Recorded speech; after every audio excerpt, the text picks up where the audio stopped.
بات کی جائے عوام کا جو ریئیکشن ہے سوال اس حوالے سے ہے کہ اس پہ ایمفیسائز کیا گیا اور کہا گیا کہ ریاست جو ہے وہ عوام کے لیے کچھ نہیں کرتی بلکہ عوام کا کام ہے ریاست کو سرو کرنا. سوال کریں تھوڑا عجیب تھا, اس کو کس طرح یہ کوئی ذہن سازی کی جا رہی ہے؟ دیکھیں ریاست ان کا نا کانسیپٹ ہی غلط ہے, کیونکہ انہوں نے نہ پولیٹیکل سائنس کا بھی پڑھی ہے, نہ ان کو پتا ہے ایرسٹوٹل کی کیا تعریف ہے پالیٹکس کی, پلیٹو کی کیا تعریف ہے, سقراط کی کیا تعریف ہے, ہابس کیا کہتے ہیں, جان روسو کیا کہتے ہیں, پولیٹیکل فلاسفر علامہ اقبال کیا کہتے ہیں, ابن خلدون کیا کہتے ہیں, شاہ ولی اللہ کیا کہتے ہیں, مجدد الفسانی. تو ان کو پتہ ہی نہیں ہے ریاست کہتے کسے ہیں.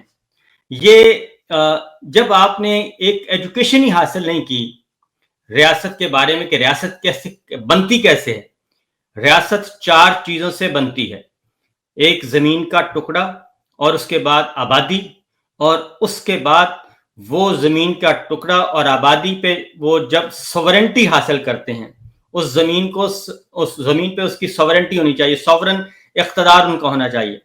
پھر عوام جو ہیں اپنے اندر سے ایک لوگوں کو اپنے اندر سے خود از خود ایک سوشل کانٹریکٹ کے ذریعے, جسے دستور کہتے ہیں, سوشل کانٹریکٹ کے ذریعے سماجی معاہدہ کرتے ہیں کہ اپنے میں سے کچھ لوگوں کو وہ اختیار دیتے ہیں کہ ہم آپ کو یہ اختیار دے رہے ہیں, تفویض کر رہے ہیں کہ آپ ہماری پاکستان کی بات ہو رہی ہے کہ عوام کی آپ حفاظت کریں گے.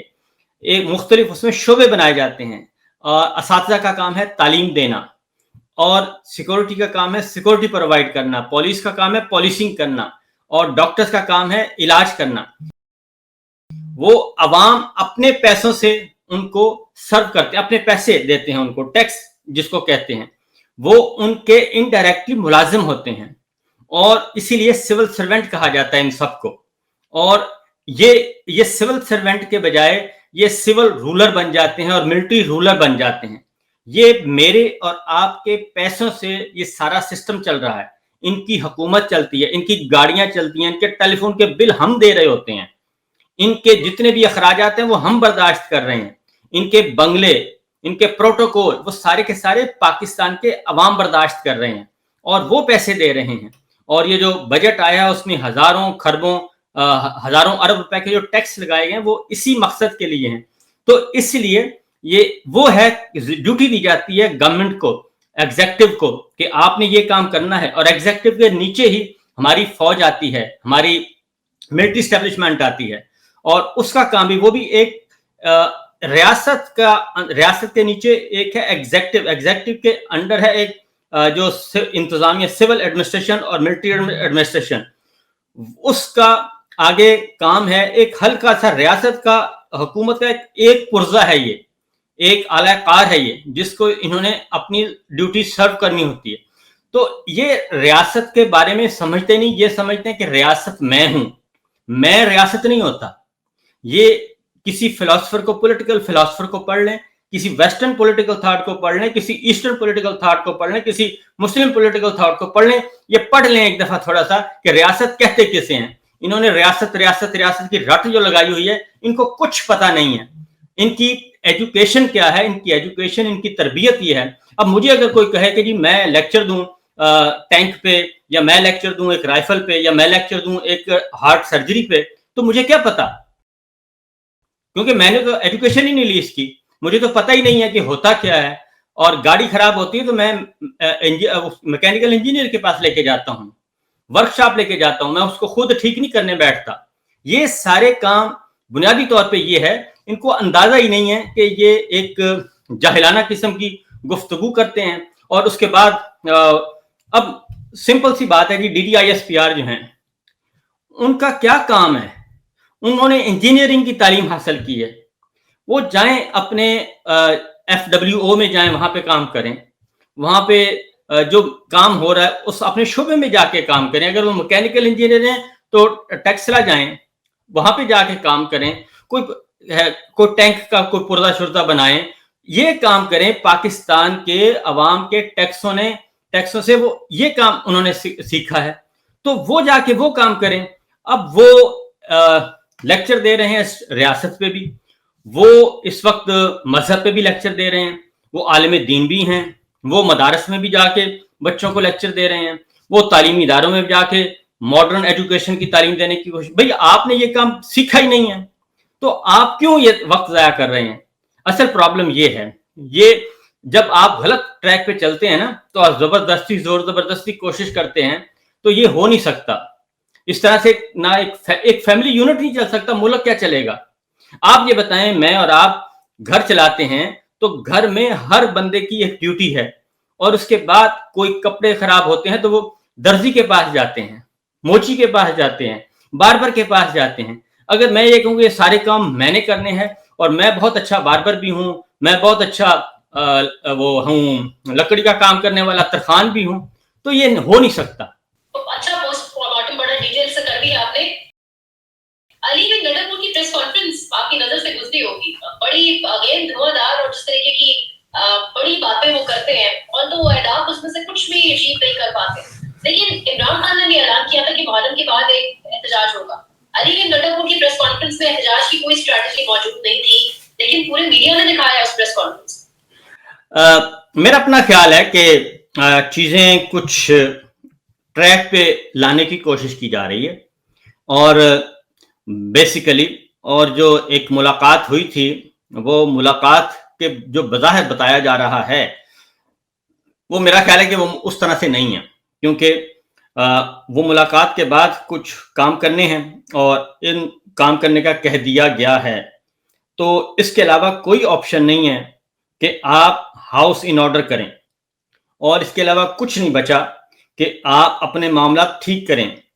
اور یہ سب سے رسپانسبلٹی ہے, کیونکہ ساری دنیا کو پتا ہے کہ اس وقت پاکستان میں آئینی قانونی جمہوری حکومت نہیں ہے, اور خود گورنمنٹ کہہ رہی ہے, خود ان کے وزیر دفاع کہہ رہے ہیں, کوئی اور وزیر کہے تو اور بات ہے, خود وزیر دفاع نگیٹ کرتے ہیں D G I S P R کی ساری گفتگو کو, اور ان کے بیانیے کو D G I S P R نے ایک بیانیہ بنانے کی کوشش کی کہ فوج کا سیاست سے کوئی تعلق نہیں ہے, اس وقت مکمل طور پہ آئینی اور جمہوری حکومت ہے.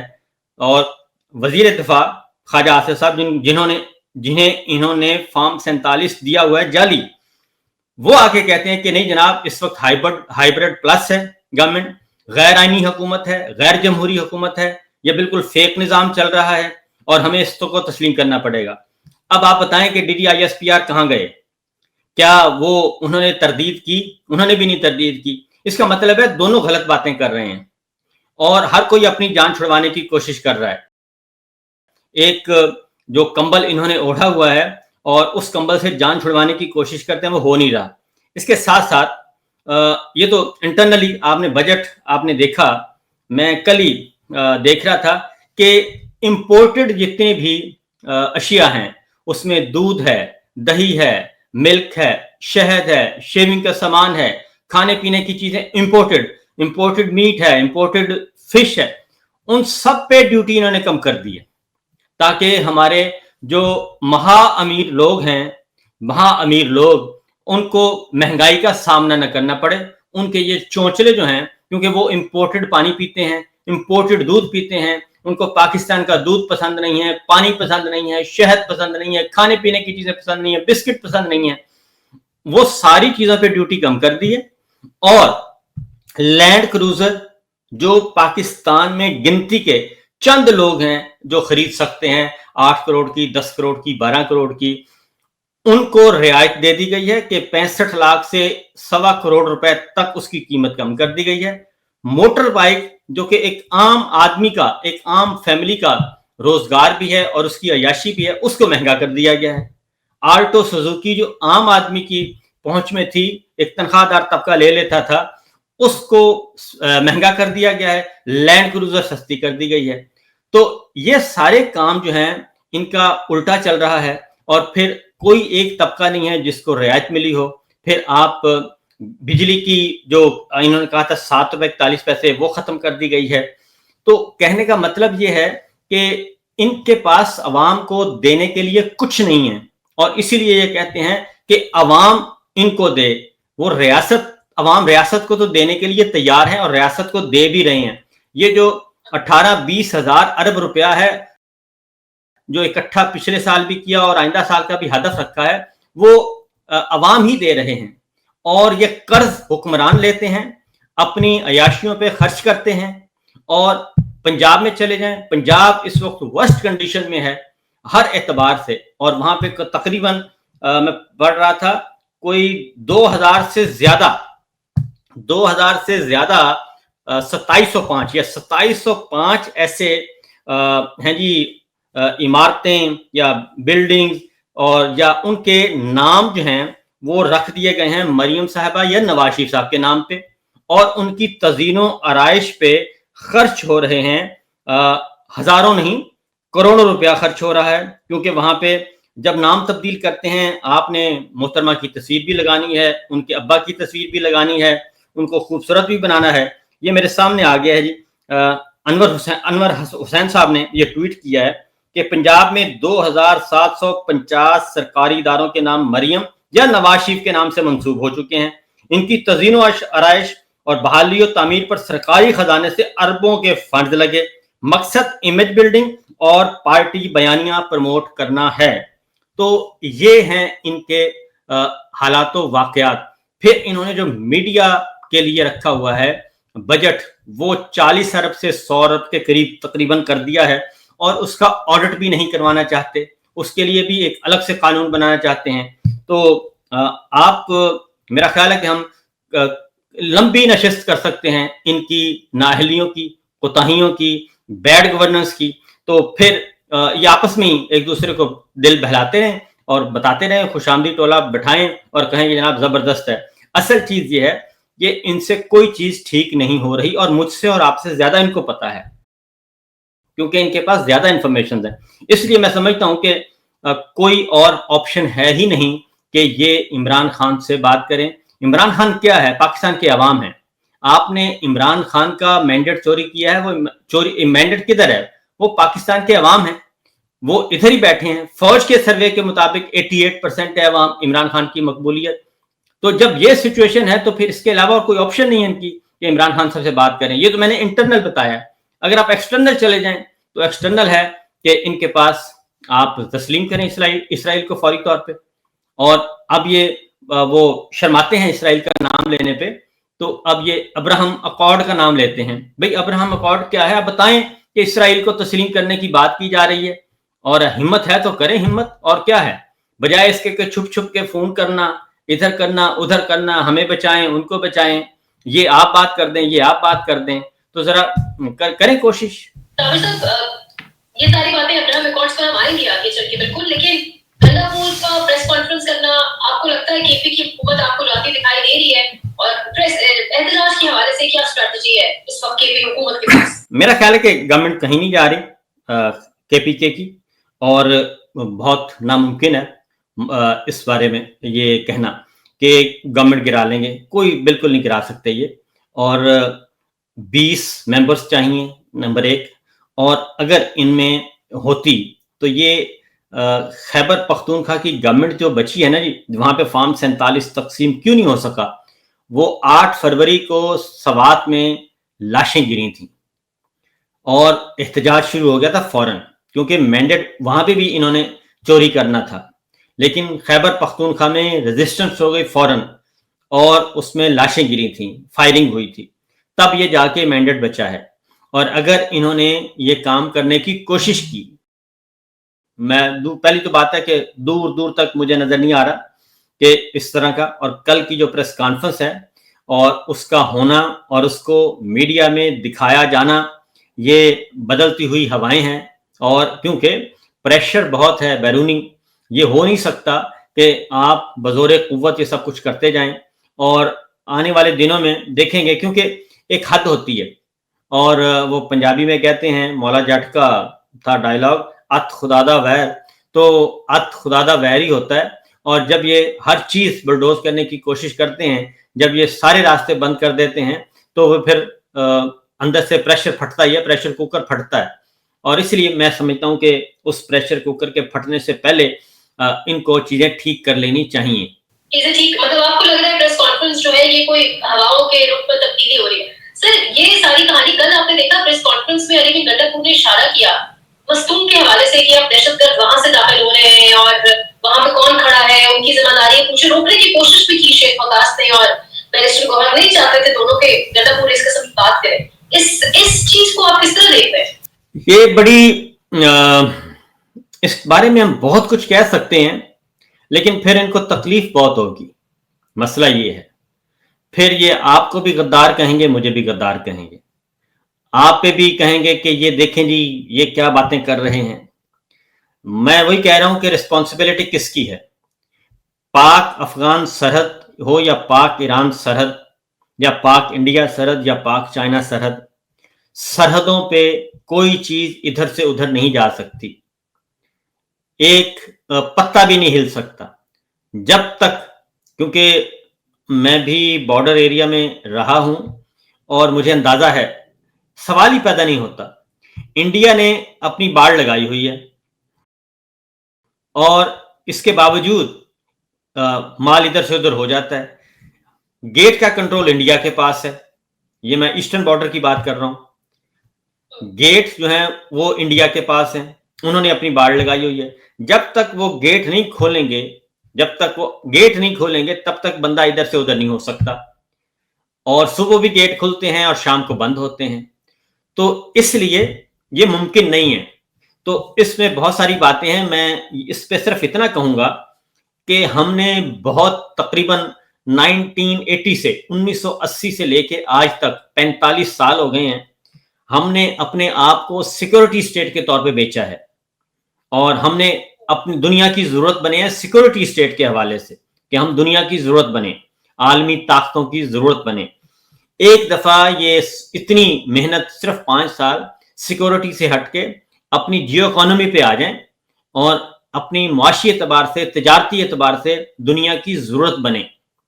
ان کو بہت فائدہ ہوگا, اور اس سے کہیں زیادہ فائدہ ہوگا, اور حلال طریقے سے ہوگا. یہ جنگوں کے ذریعے اپنی ضرورت پیدا کرنا یہ کوئی اچھا اقدام نہیں ہے, اس کے الٹیمیٹلی نقصان ہمیں ہوتا ہے اس ساری صورتحال کا. 1980 سے ہم یہ دیکھ رہے ہیں, جب سے یہ رشین افغان جہاد آیا اور اس سے لے کے آج تک.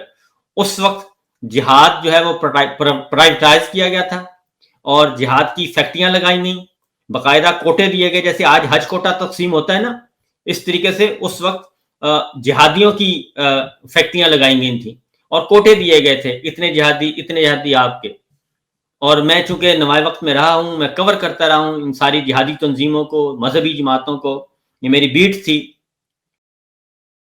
تو یہ سارے کام ہم کرتے رہے ہیں. آج اگر DGISPR مدرسوں میں جا کے کہیں کہ جناب جہاد تو ریاست کا کام ہے, تو اس وقت جو بات یہ کرتے تھے کہ جہاد صرف ریاست کا کام ہے, وہ بات کرنے والے جاوید احمد غامدی صاحب, ان کے لاہور میں سیکریٹریٹ پہ حملہ ہوتا ہے اور خودکش حملہ ہوتا ہے.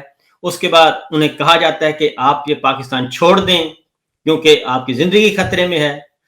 وہ ملائیشیا اور پھر امریکہ میں جا کے کام کرتے ہیں, اور اس وقت وہ یہی کہتے تھے کہ جہاد جو ہے وہ کسی فرد کا, کسی پرائیویٹ آرگنائزیشن کا کام نہیں ہے, جہاد ریاست کا کام ہے. ریاست چاہے تو جہاد کرے, یہ جو پرائیویٹائز کیا ہوا ہے آپ نے یہ سارا پروسیس, اس کو بند کر دیں.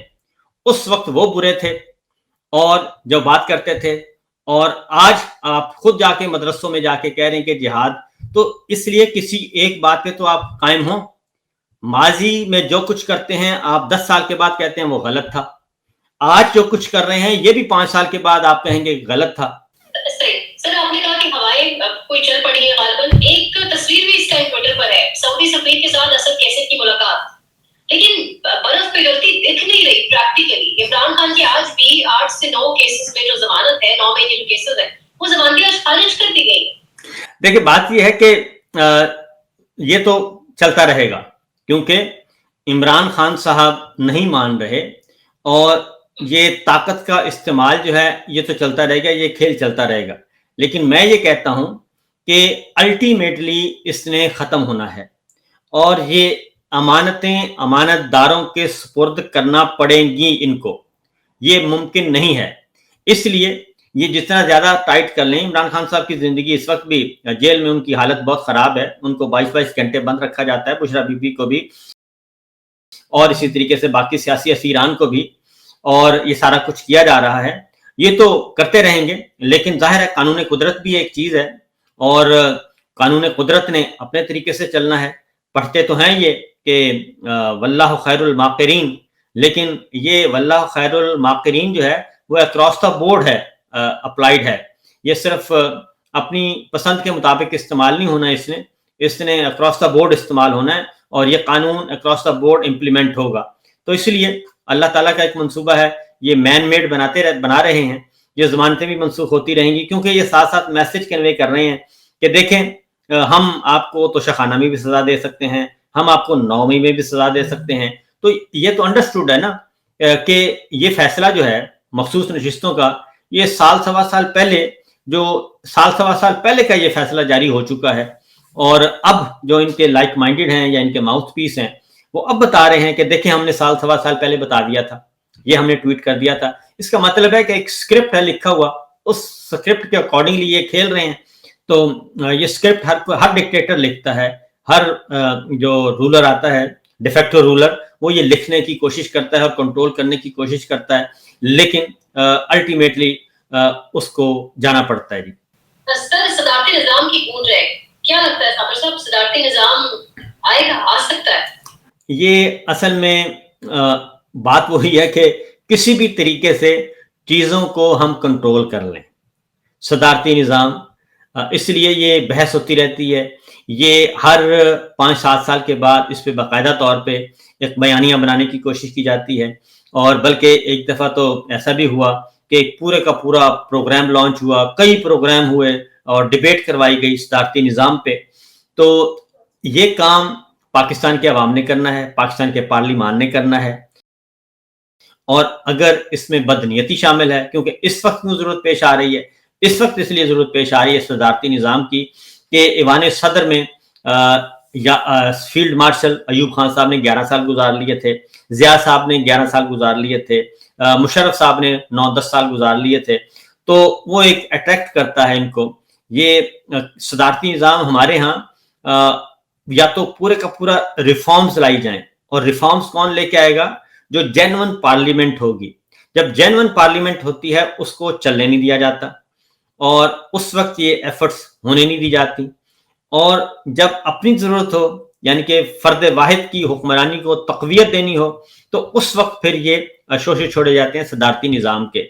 یہ وقتاً فوقتاً یہ ابال اٹھتا ہے اور اس کے بعد پھر بیٹھ جاتا ہے. اس کی وجہ ہے کہ ہمارا پہلا دستور 56 کا بنا تھا پارلیمانی، اور بڑی محنت سے بنا تھا، اس کے مطابق انتخابات ہونے تھے، لیکن جنرل ایوب خان صاحب نے اس کو اٹھایا اور پھینک دیا، اور پھر اپنا دستور لے کے آئے تھے صدارتی نظام.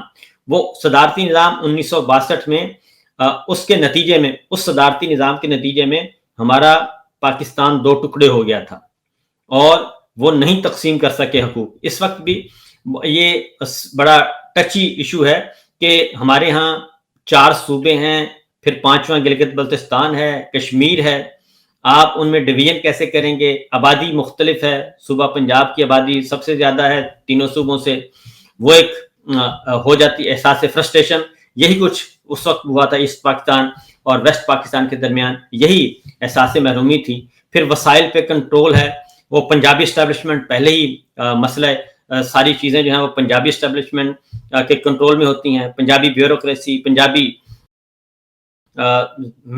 کی میجورٹی ہے. تو اس لیے یہ ایک آسان مسئلہ نہیں ہے کہ یہ کہہ دینا کہ ہم پلک جھپکنے میں صدارتی نظام لے کے آئیں گے. پہلے پھر آپ کو تھرو آؤٹ، نیچے سے لے کے اوپر تک اس کو ریسٹرکچرنگ کرنی پڑے گی، اور تنظیمی ڈھانچہ، سیاسی ڈھانچہ سارے کا سارا یہ تبدیل کرنا پڑے گا.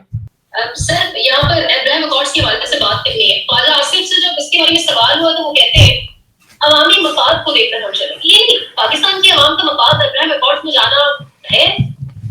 پہلی بات تو یہ ہے کہ میں ان کو کہوں گا کہ شرمائے نہ، ابراہم اکارڈ نہ بولیں. آپ انہیں بولیں کہ اسرائیل کو ریکگنائز کرنا ہے، اسرائیل کو تسلیم کرنا ہے، کیونکہ ہمارے اسرائیل کے ساتھ ناجائز تعلقات تو ہیں، اور وہ تو خفیہ تعلقات بھی ہیں، ناجائز بھی ہیں. اور بہتر یہ ہے کہ ان کو اب انہوں نے اگر ناجائز تعلقات کو جائز تعلقات میں تبدیل کرنا ہو تو پھر قاضی صاحب کے سامنے بیٹھ کے 3 دفعہ قبول ہے قبول ہے قبول ہے کہنا پڑتا ہے. تو اس لیے میں یہ کہوں گا کہ یہ اوپن بات کریں, اور یہ اوپن سیکرٹ ہے, اس میں کوئی شک نہیں ہے. جنرل باجوہ صاحب نے اس ڈیبیٹ کو اوپن کرنے کی کوشش کی, 6 سال تک وہ نہیں ہو سکی, اور اب وزٹ بھی ہو رہے ہیں. پچھلے 3 سالوں میں 2-3 وزٹ ہو چکے ہیں ہمارے جرنلسٹوں کے, ہمارے این جی اوز کے, اور اس کے ساتھ ساتھ ہماری انڈائریکٹ ان کے ساتھ بات چیت بھی چل رہی ہے, اور ایم بی ایس کے تھرو بھی بات ہو رہی ہے, اور ایم بی ایس کی ڈائریکٹ ہو رہی ہے. تو آذربائیجان کیوں چکر لگائے جا رہے ہیں بار بار, اور سوچنا چاہیے. کبھی آذربائیجان چلے جاتے ہیں, کبھی بیلاروس چلے جاتے ہیں, کبھی ترکی چلے جاتے ہیں. ایسی کون سی ہنگامی حالت نافذ ہے, ایسے کون سے ہمارے جو ہیں معاملات جو کہ جہاز پکڑا رقشے کی طرح, اور چلیں جی آج اچھرا چلتے ہیں, آج پھر اچھرا چلتے ہیں, آج پھر اچھرا چلتے ہیں. تو یہ اس کے پس پردہ معاملات تو ہیں. تو اس لیے میں یہ کہوں گا کہ اس اوپن سیکرٹ کو اوپن کریں. اگر آپ نے کوئی کمٹمنٹ کر لی ہے تو ہمت کریں, ہمت پکڑیں, اور اس کو اوپن ڈیبیٹ کروائیں پارلیمان میں. اس پہ باقاعدہ طور پہ ریزولوشن یا کوئی تحریک التوا یا کوئی ارجنمنٹ موشن یا کوئی ایسی چیز لے کے آئیں. سینٹ میں اس کو اوپن کریں, 4 صوبائی اسمبلیوں میں, کشمیر میں, گلگت بلتستان میں اس کو اوپن کر دیں, اور میڈیا کو بھی کہہ دیں کہ جناب آپ کھل کر اس پہ بات کریں. جس بھی بندے کو بلانا چاہتے ہیں, جس اینالسٹ کو بلانا چاہتے ہیں بلائیں. تو یہ کام شروع کروا دیں. پھر یہ اس طرح سے کہ وہ سامنے بھی نہیں آنا, پردے کے پیچھے چھپ چھپ کر ڈیٹیں بھی مارنا, یہ اس طرح سے ہونا نہیں ہے. تو اس لیے یہ بڑی ہمت کر کے انہوں نے, ہمارے دانشور دوستوں نے بھی ابراہم اکارڈ کا نام لیا ہے. تو ابراہم اکارڈ کا بتا دیں بھائی کہ ابراہم اکارڈ یہ ہے کہ آپ اسرائیل کو تسلیم کریں, اسرائیل کے ساتھ تعلقات قائم کریں. اس کا سفارت خانہ اسلام آباد میں ہونا چاہیے, آپ کا سفارت خانہ یروشلم میں ہونا چاہیے, اور آپ کا آنیاں جانیاں ہونی چاہیے. تو یہ سب کچھ ہونا چاہیے. یہ ہے ابراہم اکارڈ. محسن نقوی کہہ رہے ہیں کہ ایران اسرائیل کی جو مابین جنگ تھی اس کو ختم کرنے کا سارا کریڈٹ پرائم منسٹر اور ایف ایم یعنی فیلڈ مارشل کو جاتا ہے. اب یہ تو میرا خیال ہے صدر ٹرمپ بتا سکتے ہیں زیادہ بہتر, کیونکہ صدر ٹرمپ کہتے ہیں کہ یہ سارا کام میں نے کیا ہے. اور اگر صدر ٹرمپ نے کیا ہے تو پھر انہوں نے کیا کیا ہوگا, کیونکہ یہ تو پوری لڑائی کے دوران جو ہیں وہ امریکہ میں رہے ہیں. اس پوری لڑائی کے دوران اگر امریکہ میں بیٹھ کے یہ صلح کرواتے رہے ہیں تو مجھے نہیں پتا, اور کیونکہ اس دوران تو ایسی کوئی چیز نہیں آئی. اور جب تک یہ لڑائی چلتی رہی ہے ایران اور اسرائیل کی, یہ دونوں اصحاب جو ہیں ہمارے محترم یہ امریکہ میں تھے, اور اس کے بعد یہ ترکی آئے ہیں, اور جب یہ پاکستان پہنچے ہیں تو سیز فائر ہو چکا تھا. تو مجھے نہیں معلوم کہ اس میں کہاں پہ اور کب یہ ہماری شٹل ڈپلومیسی نے کام کیا ہے. صاحب صاحب آخری سوال ہے میرا. 9 مئی کے جو کارکنان جیلیں بھگت کر باہر آئے, 6 کارکنان ان میں سے جاں بحق ہو چکے. کون سا رویہ ہے جو ان کے ساتھ اندر رکھا گیا؟ سب کو ایک ہی طرح کی بیماریاں, جان بوجھ کے انفیکٹ کیا گیا, ریاستی قتل کہیں گے آپ اس کو, کیا کہیں گے, کون ذمہ دار؟ یہ جی 8 ہیں ٹوٹل ان کی تعداد, اور ظلم ہے, ظلم عظیم ہے. اور یہ بالکل کسی کو دل کا دورہ پڑا, کسی کے گردے فیل ہو گئے, کسی کو ہیپاٹائٹس, اور بہت ہی افسوسناک ہے, بلکہ کافی بہیمانہ قسم کی یہ حرکتیں ہیں. دیکھیں بات یہ ہے کہ یہ کلبھوشن سے بڑے دہشت گرد تو نہیں تھے, یہ کلبھوشن یادیو سے بڑے انہوں نے سزا تو نہیں کی. ان کی جرم اتنا ہی ہے نا کہ یہ کچھ دیواروں کے سامنے سے گزرے, کچھ عمارتوں کے سامنے سے گزرے, اور فرض کر لیں مان لیتے ہیں کوئی اندر بھی گیا ہوگا, تو کیا اس کی سزا جو ہے وہ یہ ہے کہ آپ آئین, قانون اور عدل اور انصاف کو بالکل ایک سائڈ پہ رکھ دیں اور آپ ظلم شروع کر دیں. انہوں نے اگر یہ دہشت گرد تھے تو آپ اوپن کورٹ میں لاتے, عدالت کے حوالے کرتے, اپنے شہادتیں دیتے. عدالت ان کو سزائے موت بھی دے سکتی تھی, ان کو عمر قید کی سزا بھی دے سکتی تھی. آپ نے ان کو اپنی تحویل میں رکھا, باہر نکلنے نہیں دیا. پھر آپ نے اندر ہی عدالتیں لگائیں, اندر ہی گواہ, اندر ہی جج, اندر ہی وکیل, سب کچھ. اور ان کو پھر سزائیں سنائیں, اور وہاں سے پھر یہ ایک ایک کر کے بیچارے مر رہے ہیں. 8 اب تک تعداد ہو چکی ہے. میں صرف اتنا کہتا ہوں کہ یہ کلبھوشن سے زیادہ خطرناک نہیں تھے. یہ پاکستان کے لوگ ہیں, اور سیاسی کارکن جو ہے وہ بہت معصوم ہوتا ہے, انوسینٹ ہوتا ہے, وہ بڑے مان کے ساتھ آتا ہے, احتجاج بھی ہوتے ہیں, سب کچھ ہوتا ہے. آپ یہ دیکھیں امریکہ میں یہ جس کو کہتے تھے کہ جناب یہ سب کچھ ہو گیا, پریزیڈنٹ ٹرمپ کو کہتے تھے کہ یہ وہاں کا عمران خان ہے, اور عمران خان کو وہاں کا ٹرمپ کہتے تھے. تو ادھر بھی کوئی ایسا ظلم نہیں ہوا کہ لوگوں کو سامنے کھڑے کے گولیاں مار دی. انہوں نے بھی عدالت کے حوالے کیا, ایک پروسیجر ہے عدالت کے. اور برطانیہ میں بھی 2-3 واقعات ہوئے, اس میں بھی ہم نے دیکھا کہ اور عدالتیں لگیں, اور صبح دوپہر شام لگیں, بغیر وقفے کے لگیں, اور سزائیں ہوئیں. تو یہی کام ان کا تھا. لیکن اصل مسئلہ یہ ہے کہ جب آپ کا بغض, انتقام, حسد آ جائے, اور پھر جب آپ حقائق کو چھپانے کی کوشش کریں تو تب پھر یہی ہوتا ہے. کیونکہ سپریم کورٹ آف پاکستان میں یہ بتایا گیا کہ اتنے فوجی افسروں کو ہم نے سزائیں دی ہیں. تو بھائی کس لیے سزائیں دیں اس کو ذرا اوپن کر دیں. ان کا جرم کیا تھا, ان پہ الزامات کیا تھے 9 مئی کے حوالے سے. اور ابھی تک ہمارے کور کمانڈر جو لاہور ہیں اس وقت کے, جو اس گھر کے مکین تھے, وہ ابھی تک جو ہے وہ تحویل میں ہیں, کیونکہ جب تک وہ منظر عام پہ نہیں آتے اس کو تحویل کہا جائے گا. CCTV فوٹیج وہ آپ کی غائب ہے. اسلام آباد ہائی کورٹ کے دروازے کھڑکیاں توڑی گئیں, وکیلوں کے سر پھاڑے گئے. وہاں سے یہ 9 مئی کی ابتدا ہوتی ہے. آپ ایک سابق وزیر اعظم کو, پولیٹیکل لیڈر کو گریبان سے پکڑتے ہیں, کالر سے پکڑتے ہیں, گھسیٹتے ہیں, سر پہ ڈنڈا مارتے ہیں. تو یہ ساری چیزیں جو ہیں یہ 9 مئی سے جڑی ہوئی ہیں. پھر کیا وجہ ہے کہ 9 مئی سے پہلے ہی لسٹیں بن چکی تھیں. اسد عمر صاحب اس سے پہلے گرفتار ہو چکے تھے, شاہ محمود قریشی صاحب اس سے پہلے گرفتار ہو چکے تھے. یہ سارے لوگ اس سے پہلے کیوں گرفتار کیے گئے تھے؟ آپ کے پاس کون سی اطلاع تھی؟ تو یہ سب کچھ کیا ہو رہا تھا؟ تو کبھی آپ شیخ رشید صاحب کو اٹھا لیتے ہیں, کبھی کسی کو اٹھا لیتے ہیں. تو 9 مئی کا بیانیہ اگر اتنا ہی درست تھا اور آپ کی بات اتنی ہی درست تھی, تو پھر کیا وجہ ہے کہ 8 فروری 2024 کو خیبر پختونخوا سے, پشاور کینٹ سے لے کر کراچی کینٹ تک پورے ملک میں ایک بھی پولنگ بوتھ ایسا نہیں ہے, DHA کا, کنٹونمنٹ کا, کینٹ ایریا کا ایک بھی بیلٹ باکس ایسا نہیں ہے جس میں عمران خان نہ جیتا ہو. تو پھر آپ کا بیانیہ تو آپ کے گھر والوں نے ریجیکٹ کر دیا, پنڈی ڈویژن پورے کا پورا ریجیکٹ ہو گیا, نہیں مانا لوگوں نے. اس لیے کہ اس میں کچھ ہے, آپ کے اپنی فیملی ممبرز نہیں مان رہے, آپ کے اپنے عزیز و قارب نہیں مان رہے, آپ کے اپنے کولیگز نہیں مان رہے اس بات کو. تو بھائی یہ بیانیہ کیوں بنایا, کس کے کہنے پہ بنایا؟